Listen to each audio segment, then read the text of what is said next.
There are 5 people with us. Can you guys hear me? Yes. Yay. All right. Good morning. Yeah. Super students.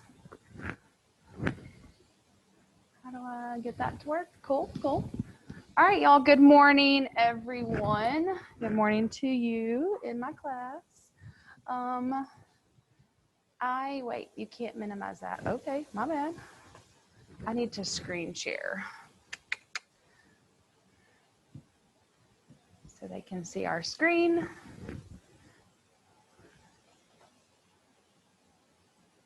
All right, okay, now you should be able to hear me and see my screen.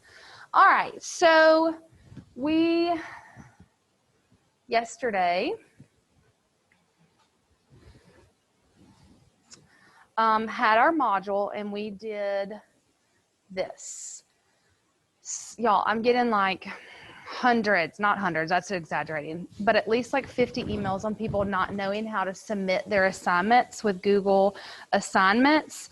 So if you're struggling with that, what some of the students told me yesterday is like when it tells you to like open and link with your account, there's like this little blue link underneath that says trouble opening the page or something.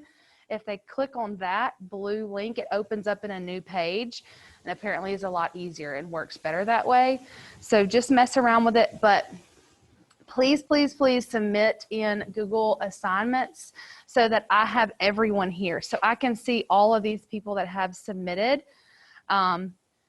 And that keeps it in one place, like because I'm getting so many emails, there's no way that I'm going to be able to keep up with your homework in my email account. And I'm answering email, like, I mean, I do not promote this, but on the way to work this morning, I'm like answering emails in my car because I had 18 this morning when I woke up. Okay, so I'm just getting so many emails from so many students and parents that it's going to be impossible for me to keep up with stuff. You have to figure out how to submit there. So if you can't figure that out, you need to get with me so that we can FaceTime or whatever and figure it out. But look at these people. If you're friends with one of them, send them a text and figure out how they did it.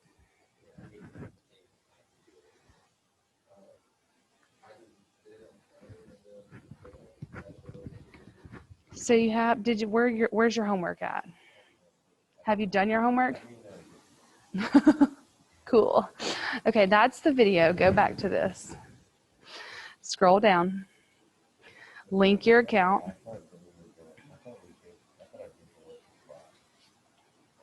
And then link.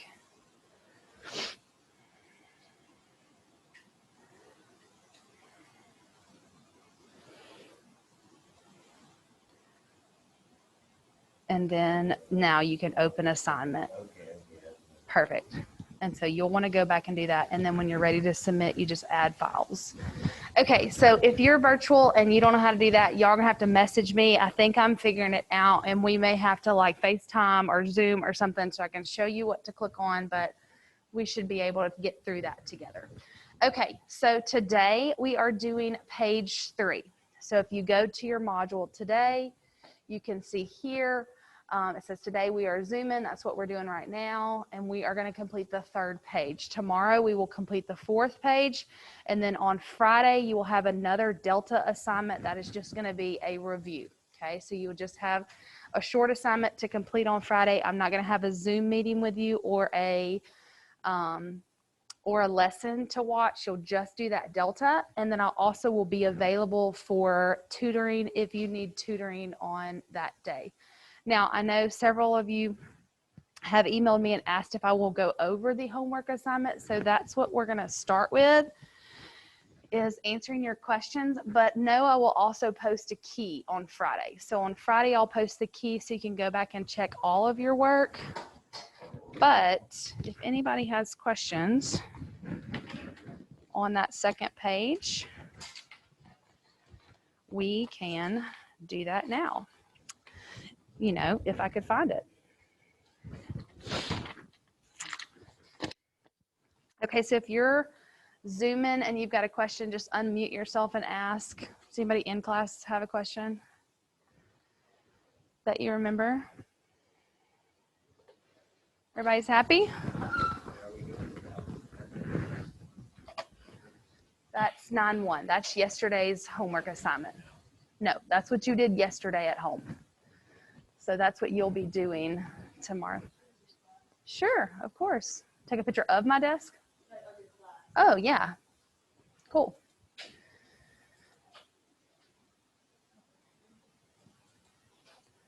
Make sure you smile with your eyes. I'm just kidding.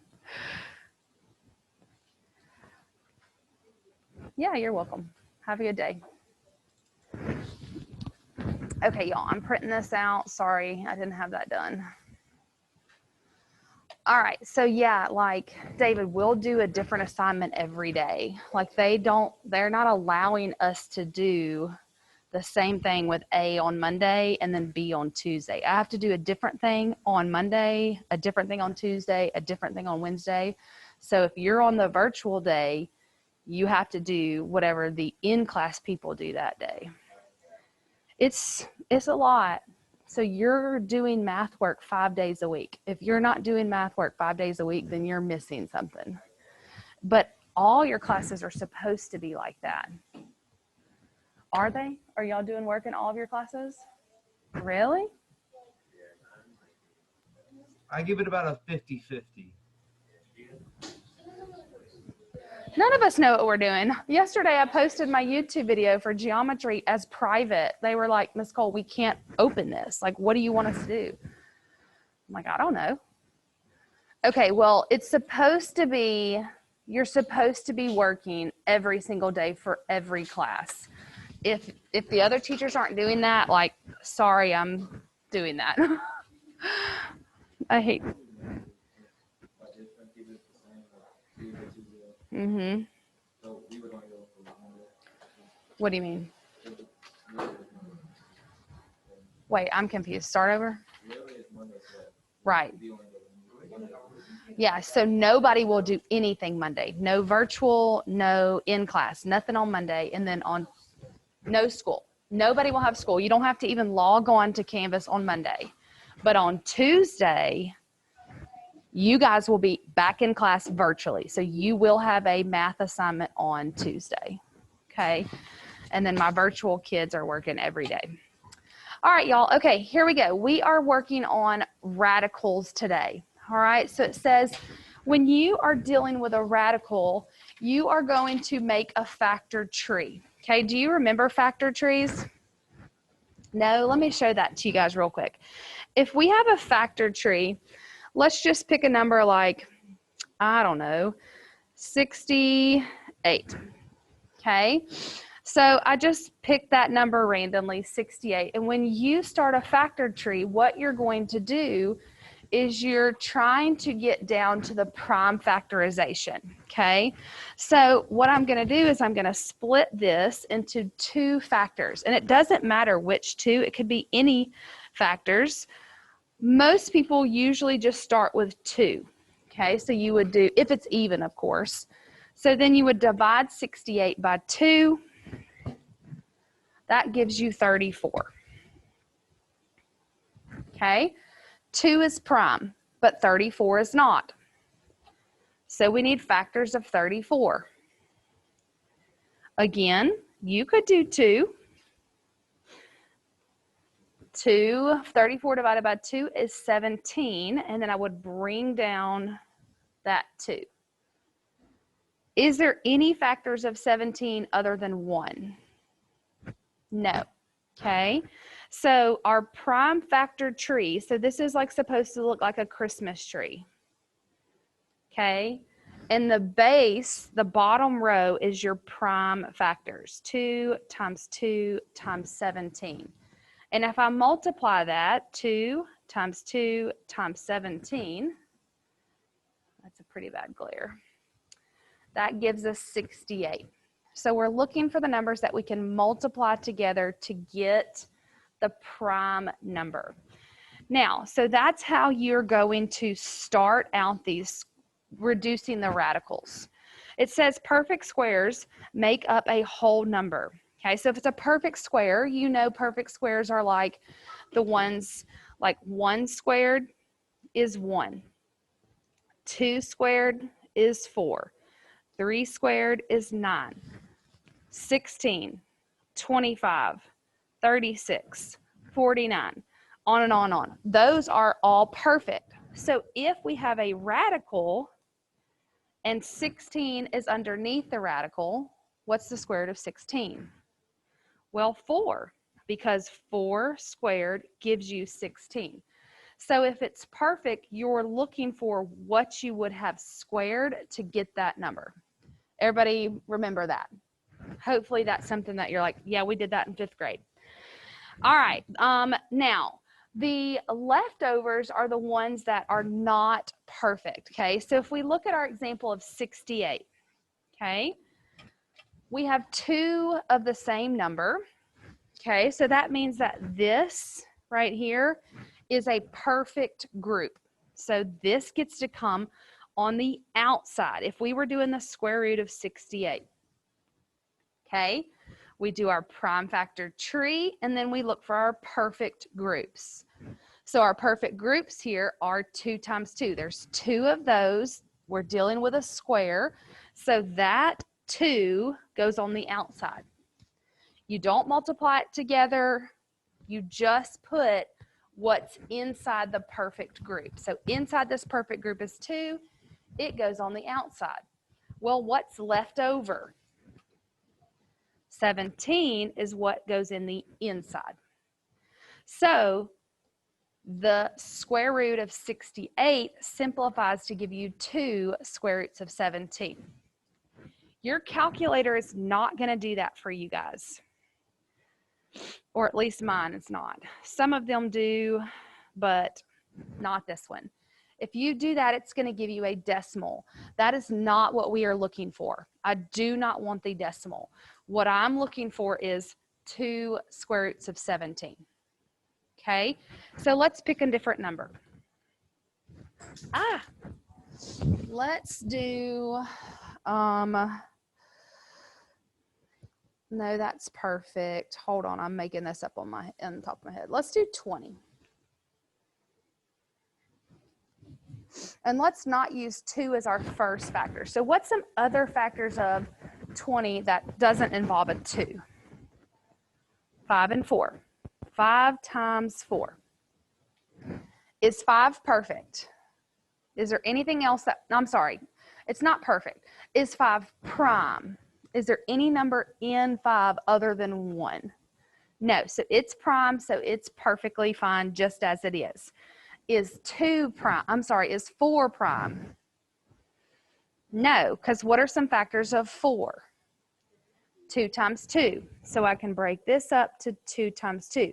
When I say is a number prime, what I mean is the only factors of 5 is 1 times 5.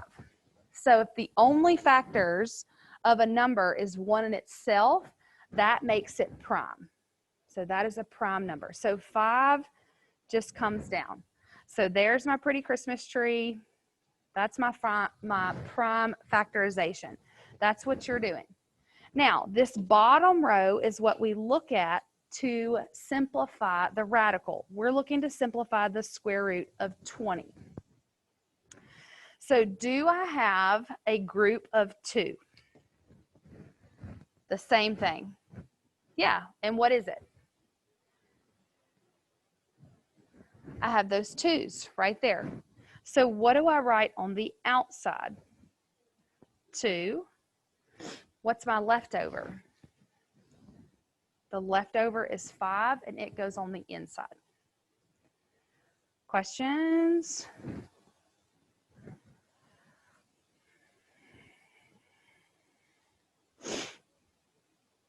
Let's do 18. I'm going to give you a second.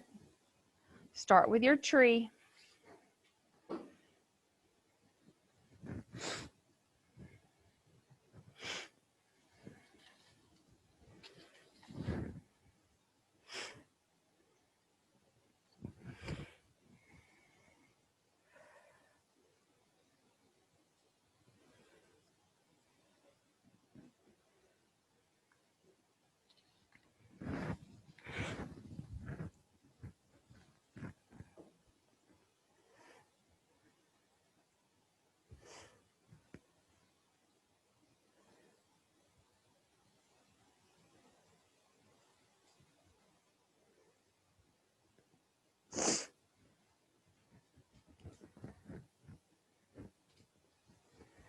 All right, so what did you decide were some factors of 18?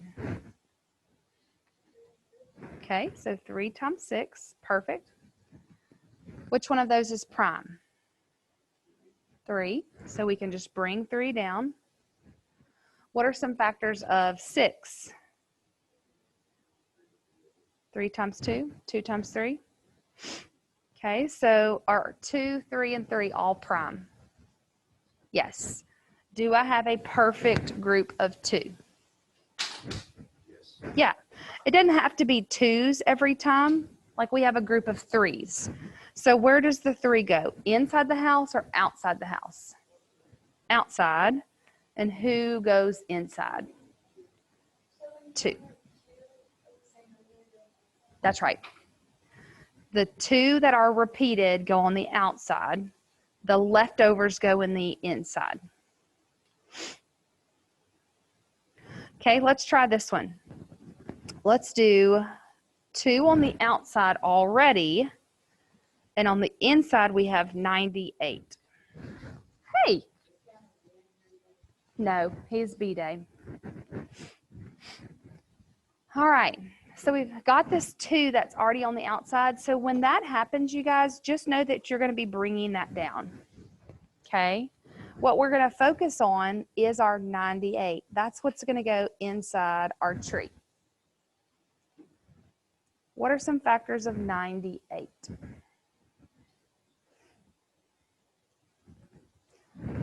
Well, if we divide by 2, if you don't know where to go, always start with 2 if it's even. If we divide by 2, it's going to be 2 times 49. What are some factors of 49? 7 times 7, and then I can bring down the 2. That's right. The 7s repeat, so 7 is going to be on the outside, 2 is going to be on the inside. That's right. Yep.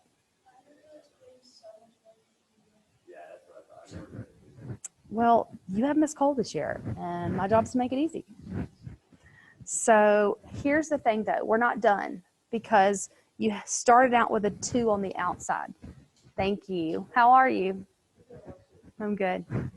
All right, so we've got that 2 on the outside. So we are bringing that down, which I did way too dramatic of an arrow. But like if I bring it down and put it in front, I'm obviously not going to make that 27. Like that's, you just can't do that. You can't just put a 2 out there and say, well, that 7's now becoming 27. What you're doing, you guys, is multiplying those. So since the 2 was already on the outside and now we have a 7 on the outside, we need to multiply 2 times 7. What's 2 times 7? 14 is going to be on the outside and the inside stays the same.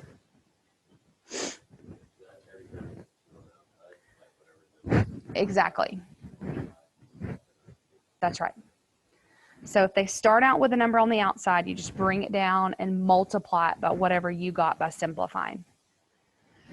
Okay, now, if they give you a fraction, let's just say they do 36 over 25. Y'all can't see that. Okay. First of all, if you look at those, both of those are perfect squares. But what you can do to simplify this, if it's too much for you to look at a fraction inside a single radical, a lot of times students are more comfortable if you break it up and give everybody their own radical. Because sometimes it'll be perfect on the top and not on the bottom. Or sometimes the bottom is perfect and not the top. So it just makes it a little bit easier to give everyone their own radical and then just look at one at a time. So what is the square root of 36? You don't need to do a prime factor tree for that. Like, you know, 6 is perfect. So there's no reason for you to do a factor tree. What about 25? What's the square root of 25? You don't need to do a tree for that either because you know it's perfect. So your answer is just 6 over 5, the fraction 6 over 5. But let me show you one that's not going to be quite that way. Hey, good morning. What is this? Oh, okay, cool. Thank you. All right, so if I gave you, let's say, I don't know. I cannot think right now. Let's just do 30 on the top, and on the bottom, we'll do 49. Okay, the first thing that I'm going to do is write 30 in its own radical and 49 in its own radical. Are either of those perfect? 49. What is the square root of 49? 7. So I can go ahead and do that one and be done with the denominator. But what I need to do now is do my tree for 30 to see if I can simplify 30. What are some factors of 30?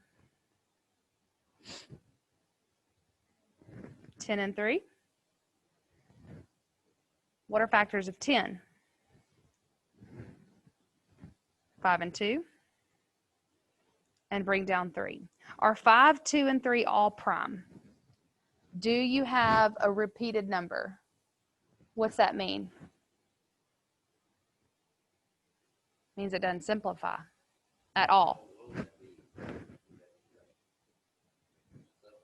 No, it just doesn't simplify. So you literally just leave it as the square root of 30.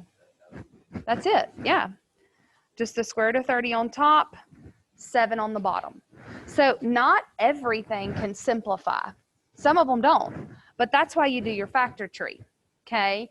Because when you do your factor tree, either you're gonna see a repeat or you're not. And if you don't, then you don't, okay? Everybody okay with that? All right, cool. That's our first topic. The next thing that we're going to talk about is a writing equations review. Now, I'm just going to write this directly on this, so if you want to write on your notes, you can. If not, just write on your piece of paper. So the slope formula, if you're trying to find the slope of two points, which have ordered pairs, you're going to do y2 minus y1 all over x2 minus x1. Remember that? That's how you find slope. Anybody remember the slope-intercept form?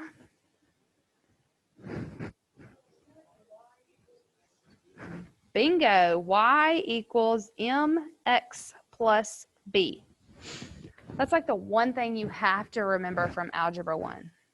And when your kids are like, oh, slope-intercept form in 15 years, you're going to be like, oh, yeah, y equals mx plus b. And they're going to think you're a genius. Just kidding, they won't. They'll think about you like you think about your parents.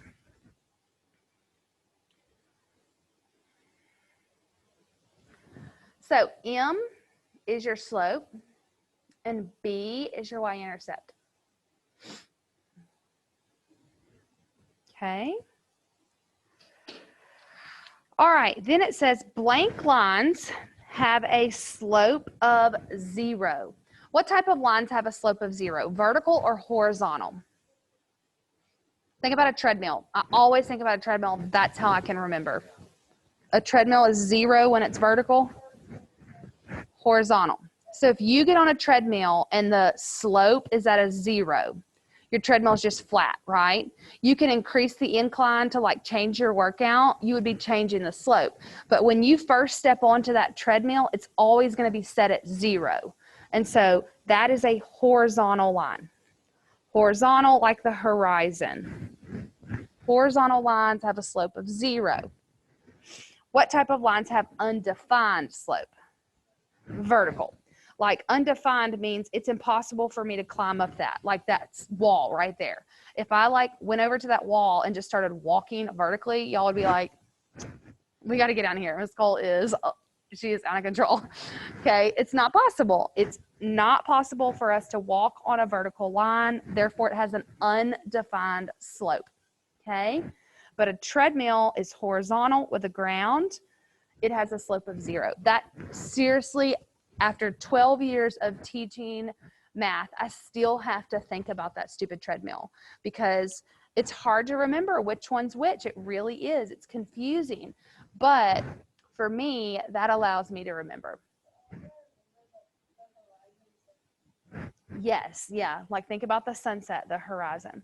Okay, so here's some example of just finding the ordered pairs and finding the slope. I think that you guys can probably do that without my assistance, but I'm going to show you at least one example. So if I give you 2 points, okay, 2 points, 2 ordered pairs. The first thing that you need to remember, guys, is that X always comes first, followed by Y, just like the alphabet. This is X1, this is Y1. This is X2, this is Y2. If you're going to find the slope of that, you're going to do Y2 minus Y1 all over X2 minus X1. So that is going to be 6 minus 8 and -4 minus 2. Now, if you struggle with the negatives, well, first of all, this is Algebra 2. You are welcome to use a calculator in this class, okay? The only thing that you're really going to be doing test-wise, we don't have an EOC. The only test that you're going to be taking now is the ACT, and you get to use a calculator. There's no EOC for Algebra 2. So the only thing that you have for this class is the ACT, which is way more important than an EOC because it gets you into the college that you want to go. So I really think that it's great for you to use a calculator. A lot of students come into Algebra 2 with I don't want to look dumb and use a calculator. No, that's silly. Okay, this is Algebra 2. You need to practice using your calculator so that you can get ready to use it on the ACT. Okay. So if you struggle with this, you could seriously use a calculator, but you can always do keep, change, change. If you remember that from earlier in your education, you keep 6 the same, you change that to minus, or you change that to plus, and then that becomes negative. So now you can see you have more negatives than positives. It's going to give us -2. On the bottom, you have -4 minus 2. Same thing. You can do keep, change, change if you need to. You have 2 negatives. That means we're going to get more negatives. That's going to be -6. Now, we are not going to leave it like this. Why? 2 negatives give you a positive, so it's going to be positive. And then 2 and 6 are both divisible by 2. How many times will 2 go into 2? Once. And how many times will 2 go into 6? 3. So my final answer for the slope is 1/3, which means I'm going to rise 1 and I'm going to run 1. Okay, cool? All right, we did that on Delta Math too, did we? No, we didn't do that on Delta Math. We did this on Delta Math. At the bottom where you practice plotting.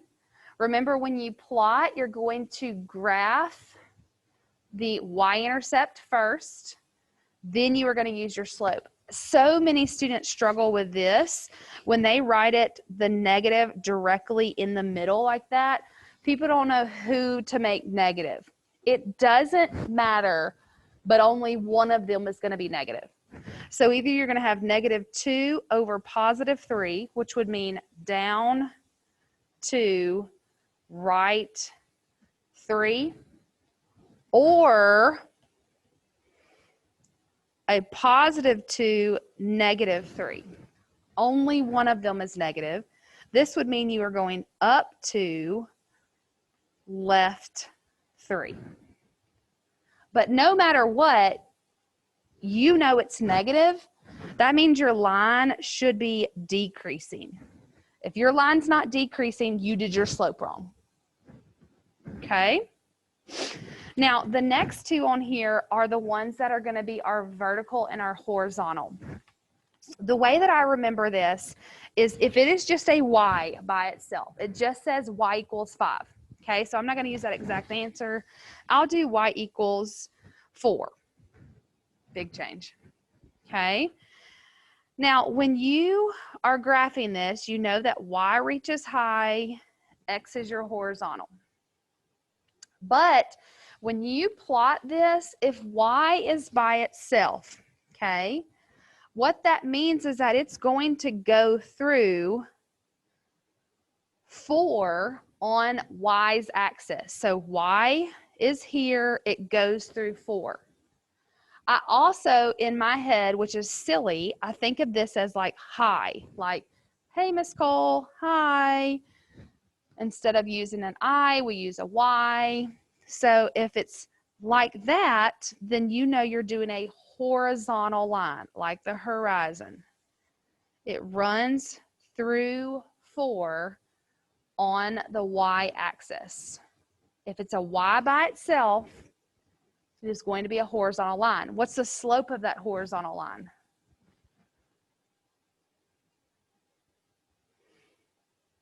There I am, getting my workout on. What's the slope? 0. On my treadmill, walking it out, 0 slope. Okay. Now, if you have, what do they have? X equals -2. If you have X equals +2. Okay. Y reaches high. That one's X. It's going to cross the x-axis at 2 because x equals 2. Okay. For this one, if it's x by itself, I put a V in front of it for VIX. Victory. We're reaching high. Vertical line. What's the slope of this? Am I walking up that? Would you let me walk up that wall? No, that'd be freaky. Undefined. Okay. Who is having fun? Woo! I'm actually getting used to small class sizes, so I just realized I have to be the cheerleader and pep you guys up. You have to smile with your eyes. Y'all got to practice that. It's going to be a like social skill that you're going to have to learn to like accomplish, or we're going to have to bring the wink back. So if I like start winking at y'all, you know, I'm actually just trying to smile, but like a creepy person. All right, any questions? All right, your homework's there, your assignment's there. Y'all work on that. Do it just like you've been doing. Use a piece of paper, take a picture of it, make sure you submit. If you have not been doing your work, you need to catch up, okay? So I did put Delta Math in there, but if you, for whatever reason, didn't finish your Delta Math or didn't start your Delta Math, you need to do that and let me know. Anybody on Zoom have any questions for me before I log off here? All right, well, you guys have a great rest of the day. Email me if you have any questions.